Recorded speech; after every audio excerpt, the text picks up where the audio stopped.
Հայ ժողովրդի 1724 տարիների հայ առաքելական եկեղեցու պատմության ընթացքում երբևիցե նման դեպք չի եղել, որ կառավարություն իշխանությունները միջամտեն հայ առաքելական եկեղեցու գործերին եւ նման հարցադրումներով, պնդումներով խառնվեն նրանց գործունեության մեջ, առավել եւս կապված կուսակոնության պահպանման, թե չպահպանման հետ կապված։ Դա հոգեվորականների գործն է եւ երբևիցե դրան խառնել կառավարության կողմից սխալ է։ Հայ ժողովուրդը միշտ սատար է կայանել իր ժողովրդի, իր հավատքին եւ դարեր շարունակ հայ առաքելական եկեղեցին չունենալով պետականություն մոտ 400 տարի ինքն է առաջնորդել իր հոտը եւ պահպանել այսօրվա վիճակին միջև։ Դրա համար բոլորիս կողմից հայ առաքելական եկեղեցու հետևորդների կողմից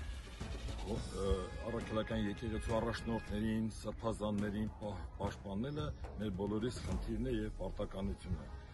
Հարցը միակ հոգեվորականների հարցը չի, նա մեր հավատքի հարցն է, որը պարտավոր ենք պահպանելու։ Սա է մեր իսկությունը եւ եթե որևէ մեկը շեղվի այդ դրվածքից, դա ճիշտ հավատացյալ հայ առաքելական եկեղեցու հետևորդ չի կարող լինել։ Փառք Տիրոջը, Աստված օգնական բոլորիս եւ ես որպես Պայաստազորի սպաների հայրենիքի վահան միության խորհրդի անդամ, գնդապետ Պայաստազորի Տիկին Խաչատրյանս միշտ ծնունդով էջմիածնեցի, ծնվել մեծացել եմ այս մայրաթոռում եւ երբևիցե մտքովս չէր անցնի, որ որևէ մեկի համար կասկածելի տեղի կտա Վայհարանի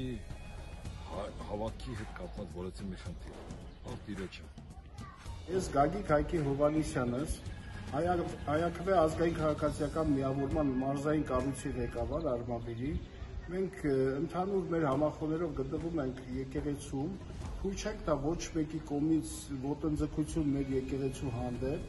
որևիցե մեկը թող չմտածի մտքի ծերով անգամ չանցնի, որ ինքը կարող է եկեղեցու դեմ դուրս գալ կամ եկեղեցու ես անձամբ իմ ընկերների հետ ասում ենք, որ այդպես հիմար մտքերը թող իրանց ուղեղից հանեն։